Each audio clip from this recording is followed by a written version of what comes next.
Hi everyone, I'm Kevin Oles and this is my highlight video for my ePortfolio. So obviously the first thing we have here is my artifact folder with all of my artifacts. I believe it's shared properly with everyone in case anyone wants to go in there and look at my artifacts. Here we have my goals presentation. My personal goals. I really enjoy doing the personal goals. I like that it had the options in there for goals outside of education and outside of administration. I thought that was a really meaningful thing to do. So I really enjoyed doing my goals. My leadership philosophy is located here. I had a fun time putting together the leadership philosophy. It really helped me kind of hone in on what kind of leader I wanted to be. So I thought this was a super meaningful exercise as well, even though it was fairly short.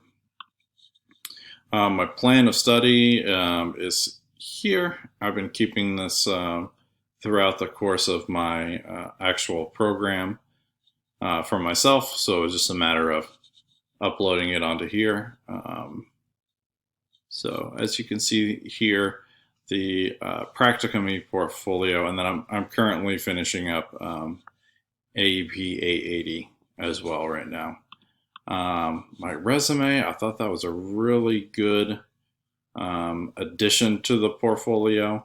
I thought it gave the portfolio a lot of authenticity, so I enjoyed that being on there. Okay, so now for the kind of meat and potatoes of the portfolio. The activity form and activity tracker, I thought those were useful for tracking tracking my progress for getting everything up and in here.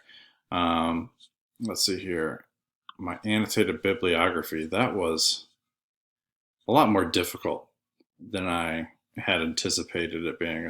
This took a long time. But I thought there were some really meaningful prompts on here. I found some really good articles that really helped hone my focus on what kind of leader I want him to be. Conversely, I also found some articles that really made me think kind of the opposite, like this definitely isn't something that I want to do, or this wasn't very helpful. So I think in a way, that's just as meaningful as finding ones that you do really identify with and you can use going forward. Here are my district activities in here. This is what I consider to be the main part of the ePortfolio, was really seeing and making sure the standards that I hit. Some standards were more difficult than others.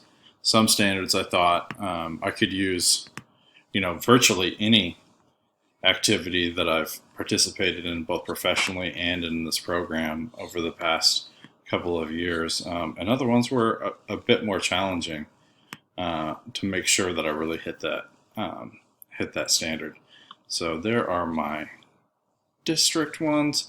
I teach in the secondary setting, and I teach in a high school, so I do not have elementary artifacts, but I just went ahead and filled in all of the standards with secondary artifacts. And then lastly, we have my reflection, which is located in here. Thank you so much for taking a look at this, guys. I've really enjoyed my time in the program. It's been challenging at times, kind of balancing, real life and issues that pop up in real life and family life and personal stuff, while also completing this program. But I thought it was super meaningful. Thank you so much.